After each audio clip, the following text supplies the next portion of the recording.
Subscribe to LearnCab and hit the bell icon to get notified. Welcome guys to the new contract, and this contract is one of the most important one, as I have said it numerous times. It is the contract of agency. Contract of agency. Yes, in this particular type of a contract, yes, we have to learn about what are the different types of contracts of agency, what are the different types of agents. But you know a fun fact? Yes, you know a fun fact. See, I will show you over here. What is agency? What is agency? They say the Indian Contract Act does not define. There is no definition for this word agency. Absolutely. It does not define the word agency. However, the word, comma, agent has been defined. The word agent has been defined, and the meaning says it's a person. It's a person who is employed to do any act for another person or to represent another person in the dealings with the third person. To represent another person in the dealings with the third person is known as the agent. For example, you have purchased these lectures from, say, a particular classes. Okay, the name of the classes is ABC. Okay, now you have purchased these lectures from a particular classes. The name of the classes is ABC. You told the classes that we want to buy the lectures for CA Inter Law or CA Final Law or CS Executive Law or CS Professional, whatever. So you told them that we want to buy the lectures for, let's say, for example, CA Inter Law. The classes got in touch with me and said, sir, we have a student who wants the classes of CA Inter Law. So I said, okay. I gave my lectures, which you are watching right now. Now, if anything goes wrong in these classes, you don't know me. I don't know you. Am I right? You don't know me. I don't know you. But you know the classes from where you bought the lectures. So what will you do? Hello. I had bought lectures of CA Interlaw, and in the particular lectures, one video is not working. Hello, there is no sound in one video. Hello, one video has stopped in between. There is a problem. So you will speak about it to the classes from where you bought it, and the classes will get in touch with me. Yes or no? Who am I? I am the agent. I am the agent who has been appointed by the classes ABC. That is my principal. Those classes are my principal and I am their agent. Those classes are my principal and I am their agent, and you are the third party. I am representing the principal in front of you. That is the third party. When your younger brother or younger sister is there, yes, if you are the elder one, or maybe if you are the younger one, you'll be able to connect very easily. That is, your elder brother or elder sister tells you, hey, go get a glass of water for me. Hey, go bring a packet of bread for us. Hey, brother, go to the market, bring this, bring that. It happens. Now, when this thing happens, what do you need to understand? Listen carefully. When this thing happens, you need to understand is, who are you? Your brother or your sister who is elder to you is the principal in this case, and you are an agent for that person, for your brother or sister, where you are going to represent your brother and sister in front of the third parties. You are going to represent your brother and sister in front of the third parties, and from where you will get all your orders that you have been asked to get by your brother and sister. Maybe for that they'll give you a chocolate. Maybe for that they'll give you a particular amount. Yes, and there comes my cup of hot water. Hot water is must for my survival. I cannot survive without that, Anyway, so maybe you will get something. And what is that chocolate, or what is that certain small amount that you get in return for bringing everything that your elder brother or sister tells you? That is the commission. That is the commission that you receive in the form of an agent. So the person for whom the act is being done, or the person who is being represented, is known as the principal, and the person who does that act, or the person who represents, is known as the agent. Is that clear? Yes. Lovely, fantastic. Mind is blowing. Okay. Now, before I proceed, I'll just show this to you. This is only for your reference purpose. What are we going to study in this chapter? A lot of things are there. Starting with basic meaning of agent, agency. I already showed you.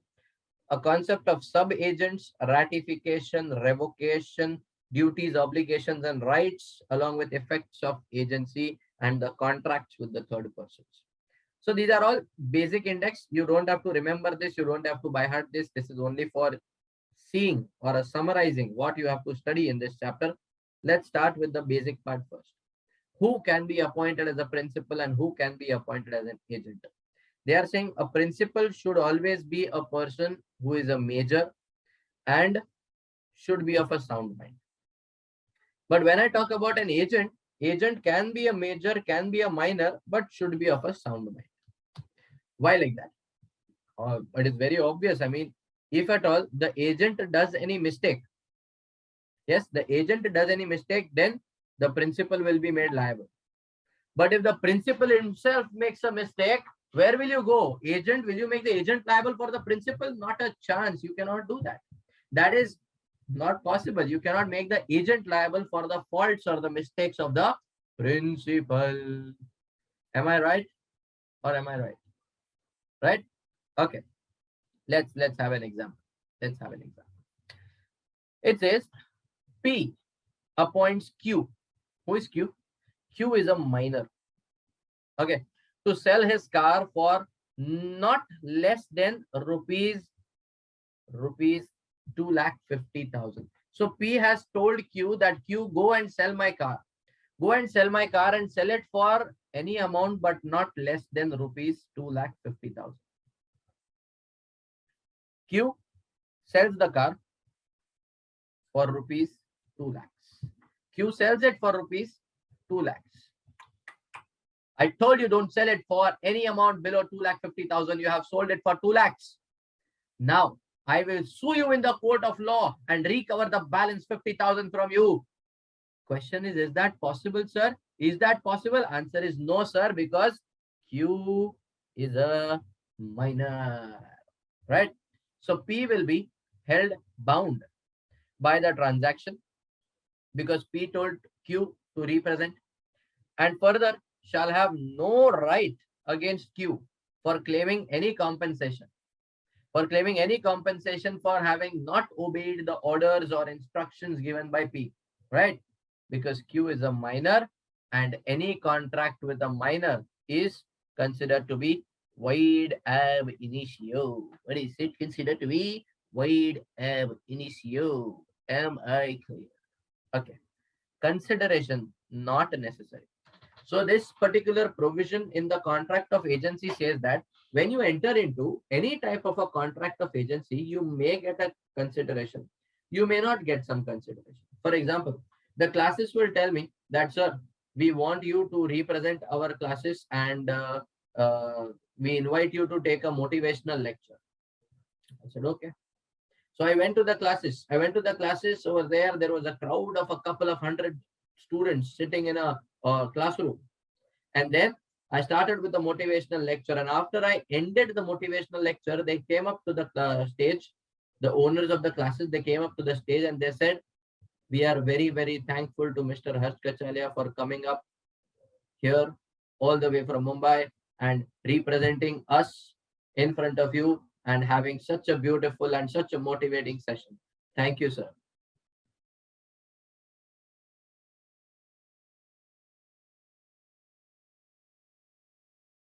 Thank you. Finish. Thank you, sir. Finish. Did I get any money? I was expecting though, but I did not get any. I was expecting a few, I was expecting some money, but I did not get any money. And if I do not get any money, is this agency valid? Is this agency legal? Can this be known as a contract of agency? Of course, yes. Of course, yes. When your elder brother or sister tells you, hey, go get that thing from the shop. You are representing your brother or sister. You are representing your brother or sister and going to the shop to get that thing. For that thing, are you going to get commission for sure? Are you entering into a contract where you are writing that I will take so and so amount of commission?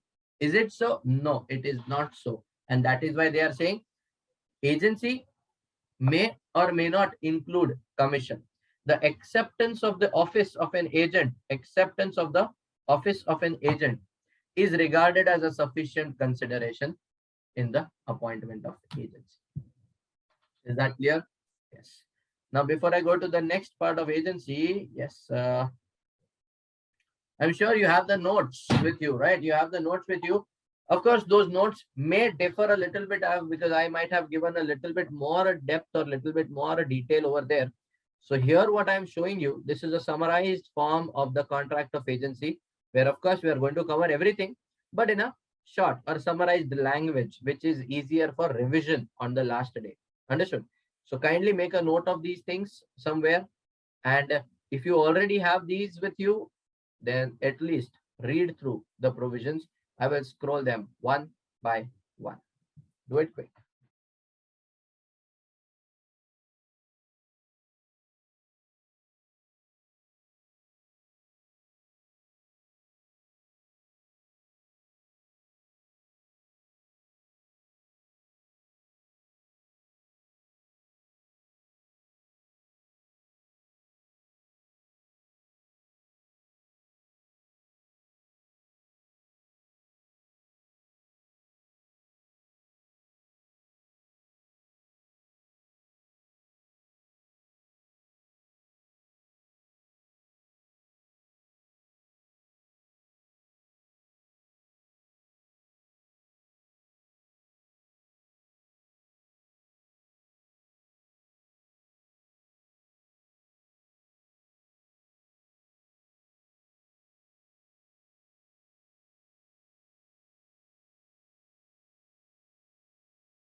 Subscribe to LearnCap and hit the bell icon to get notified.